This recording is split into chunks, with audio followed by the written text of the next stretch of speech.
Friends, आज मैं समबाहु त्रिभुज से जुड़े कुछ सवाल बताऊंगा और उसके बाद हम लोग समद्विबाहु त्रिभुज के बारे में पढ़ेंगे। ठीक है, यदि यह वीडियो आपको अच्छा लगे तो आप इसे लाइक करें, सब्सक्राइब करें और शेयर करें। तो आइए हम लोग देखते हैं। जैसे कि यहाँ एक सवाल लिखा हुआ है कि क्या कहता है, यदि एक समबाहु त्रिभुज की प्रत्येक भुजा 4 सेंटीमीटर लंबी हो, ठीक है ना, लंबी हो, तो इस त्रिभुज का क्षेत्रफल क्या होगा। यही कहता है, मतलब क्या, हमको क्षेत्रफल निकालना है। तो क्षेत्रफल निकालने के लिए जानते हैं हम लोग समद्विबाहु त्रिभुज का क्षेत्रफल क्या होता है। तो क्षेत्रफल बराबर √3/4 a², यही होता है ना। अब a² मतलब क्या, उसका भुजा। अब भुजा क्या है आपका, कितना दिया है, 4। तो इसको हम लोग लिख सकते हैं √3/4, ठीक है, और 4 × 4, तो ये कैंसिल, बच कितना गया, 4√3 हो गया।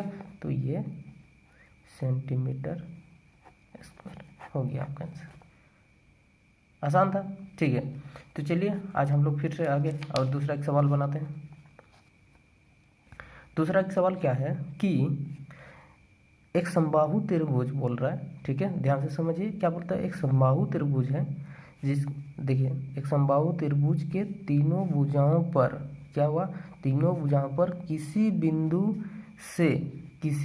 से बोल रहा है 3 लंब, एक तो 7√3 और 4√3 और 5√3 डाले गए हैं। तो उस त्रिभुज का मतलब त्रिभुज का क्षेत्रफल निकाल, मतलब किसका है, इसी त्रिभुज का क्षेत्रफल निकालने का बात कर रहा है, ठीक है। तो सबसे पहले तो ये बोल कैसे रहा, क्या बोल रहा है, देखें समझते हैं। तो समबाहु त्रिभुज बोला मतलब क्या, प्रत्येक भुजा इसका क्या होगा, बराबर होगा, ठीक, ये बराबर हो गया प्रत्येक भुजा, ठीक। अब बोलता है कि ये जो 3 भुजा है, इसके 3 भुजा है, तीनों भुजाओं पर एक एक लंब पर डाला गया है। तो चलिए यहाँ से इस पर लंब डाल देते हैं, एक डाल दिए, दूसरा यहाँ से एक लंब डाल दिए और तीसरा यहाँ इस पर, देखिए तीनों पर हो गया, एक इस पर पड़ गया, एक इस पे आ गया, एक इस पे आ गया।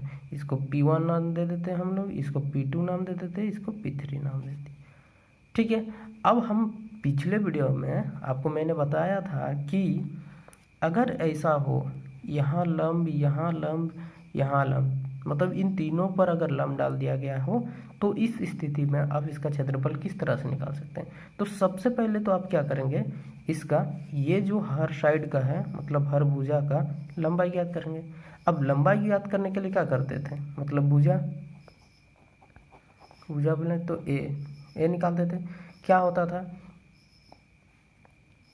2/√3 इंटू क्या होता था, यही P1 P2 P3, तो P1 + P2 + P3 यही कर देते हैं।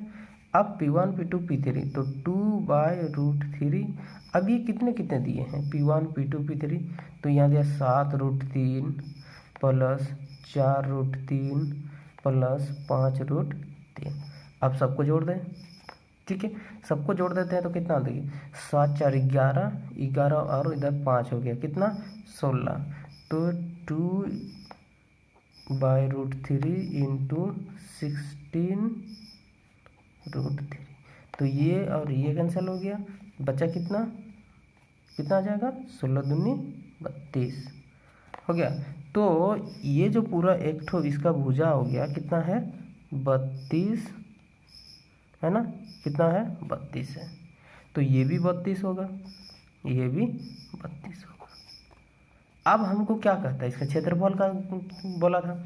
अब जानते हैं हम लोग समबाहु त्रिभुज का क्षेत्रफल क्या होता है, √3/4 a² का मतलब कितना, यही 32, तो 32 × 32 हो गया, ये आपका क्षेत्रफल। अब इसको सॉल्व कर सकते हैं, कितना हो गया, 8 × 4 = 32। अब इसको मल्टीप्लाई कर दीजिए, 8 दूनी 16, 8 × 3 = 24 और 1 = 25, तो ये हो गया आपका, ठीक है। कितना हो गया, 256√3 यूनिट का हो गया, ठीक है। ये आपका आगे हम लोग आज पढ़ते हैं किसके बारे में, समद्विबाहु त्रिभुज के बारे में। ठीक है, तो समद्विबाहु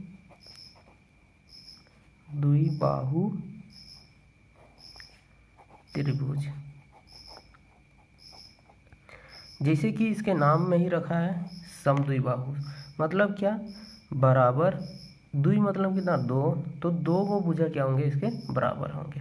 ठीक है, इसको इस इंग्लिश में बोलते हैं आइसो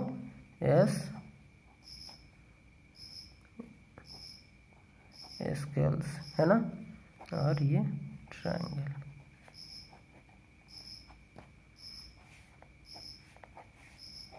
हो गया। चलिए तो देखते हैं समद्विबाहु त्रिभुज होता कैसे। तो क्या कहता है, दो भुजाएं बराबर, मतलब ये और, चलिए ये वाला भुजा क्या कर दिया हमने बराबर, और ये आपकी अलग हो गई। ठीक, तो इसको हम मान लिए, चलिए ए नाम दे दिए, ये भी ए नाम दे दिए, और इसको हम बी नाम दे दिए, तो ए बी सी हो गया। ये क्या है आपका समद्विबाहु त्रिभुज। देख सकते हैं कि ये बराबर ये है। ठीक है, अब हम लोग इसका क्या क्षेत्रफल निकालते हैं। परिमाप तो हम लोग जान सकते हैं इसका, डायरेक्ट कितना बोल सकते हैं इसका परिमाप, कि इसका परिमाप हो जाएगा आपका, देखिए एक दो, दो गो, तो दो गो ए प्लस ये कितना हुआ है बी, एक गो, तो बी हो गया इसका परिमाप। ठीक है, उसी तरह से हम लोग किसका निकालेंगे, इसका क्षेत्रफल निकालते हैं। ठीक है, क्या करते हैं, क्षेत्रफल। तो क्षेत्रफल निकालने के लिए हम लोग क्या करते हैं, चलिए यहाँ से सबसे पहले तो हम लोग लंब डाल देते हैं, जो इसका क्या हो जाएगा, हाइट का काम करेगा। ठीक, जब हाइट का काम कर दिया, ठीक है ना, तो ये हाइट पहले निकाल लेते हैं। हाइट क्या हो जाएगा आपका, h इज इक्वल टू ये का स्क्वायर, है ना, माइनस ये, चलिए यहाँ पर डाले तो ये आधा हो जाएगा ना, तो ये b/2 आधा हो गया, ये भी b/2। ठीक है, तो ये क्या है, समकोण त्रिभुज है। देखिए यहाँ देख सकते हैं ये वाला ए बी और ये, इसको मिला देते हैं, इसको m बोल देते हैं। ठीक है, तो यहाँ से हमें क्या प्राप्त हो जाएगा, b²/4। ठीक है, अब b²/4, तो हम लोग क्योंकि इसका रूट होता है, इसका हम लोग क्या निकालते हैं, 1/2 बाहर हो गया। अब इसको लिख सकते हैं हम लोग 4a² - b² हो गया। ये इसका हाइट है, और बेस तो दिख सकता है आपका बी है, तो इसका क्षेत्रफल कितना हो जाएगा, 1/2 क्या होता है, आधार गुनी ऊंचाई ना, आधार कितनी है बी, तो बी हो गया, और ऊंचाई कितनी आ गई है इसका 1/2, तो 1/2 रूट कितना 4a² - b²। तो इसको हम लोग लिख सकते हैं कितना, b/4, देखिए 2 2 जा 4 हो गया, √4a² - b² हो गया। ये क्षेत्रफल है। अब अलग हम लोग हीरोन का सूत्र प्रयोग करके भी हम लोग इसका क्षेत्रफल निकाल सकते हैं। क्या करते हैं, देख सकते हैं 1 2 3, मतलब ए फिर बी है, तो फिर क्षेत्रफल हम लोग जानते हैं कि हीरोन का क्षेत्र क्या होता है, कि √/s s - a s - b × s - c, यही होता है। चलिए, तो जहाँ जहाँ है वहाँ वहाँ वैल्यू रख देते हैं। एस का तो एस हो जाएगा, देखिए यहाँ है ए, तो s - a एक गो हो गया, दूसरा यहाँ पर s - b हो गया, और यहाँ कितना है s - a होगा। क्यों, क्योंकि c की जगह पर कितना है a है, हो गया। इसको हम लोग लिख सकते हैं, क्या लिख सकते हैं, कि देखिए यहाँ s - a एक गो है, यहाँ भी s - a एक गो है, तो दोनों में से कितना, एक को बाहर कर दिए, और √/,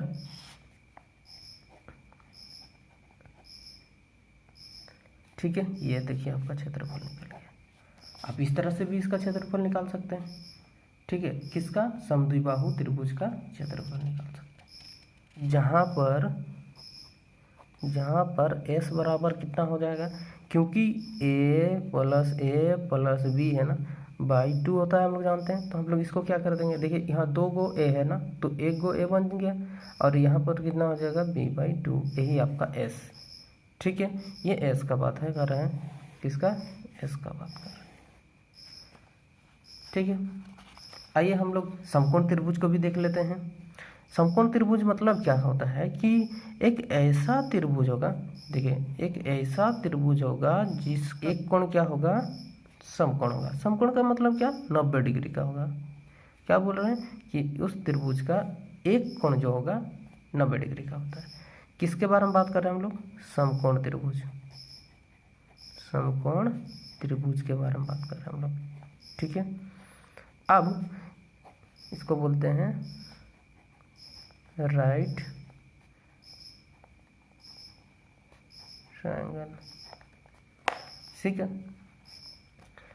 क्योंकि देखिए यहाँ देख सकते हैं आपका 90 डिग्री है, और इस समकोण त्रिभुज के, ठीक है ना, ये समकोण त्रिभुज है, इसका जो 90 डिग्री सबसे बड़े वाले भुजा होता है, सॉरी कण होता है, सबसे बड़े वाले कण का सामने भुजा, मतलब ये सामने वाला भुजा हमेशा क्या होता है, बड़ा होता है। क्या होता है, बड़ा होता है, हमेशा क्या होता है, बड़ा होता है। तो ए बी सी, तो इसमें फैक्ट क्या है कि ये ट्रायंगल मतलब एंगल बी जो है कितना है, 90 डिग्री है आपका, ठीक है।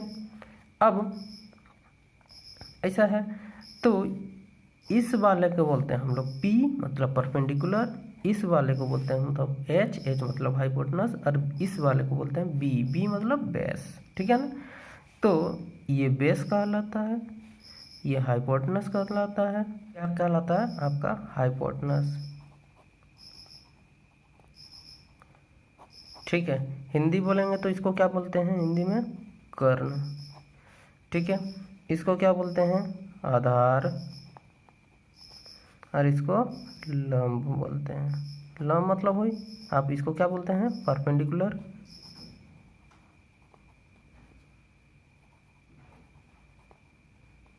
है ना, ये हो गया। तो इसका क्षेत्रफल क्या हो जाएगा, तो क्षेत्रफल हो जाएगा इसका लंब, लंब मतलब 1/2 हो गया। आधार कितना है आपका, इस वाले का आधार, तो आधार लिख देंगे, इसको आधार लिख दिए, और ये कितना हो जाएगा इसका, ये इसका परपेंडिकुलर लंब है, तो ये उसका ऊंचाई भी कहलाएगा, ठीक है। ये इसका क्या कहलाएगा, ऊंचाई भी कहलाएगा।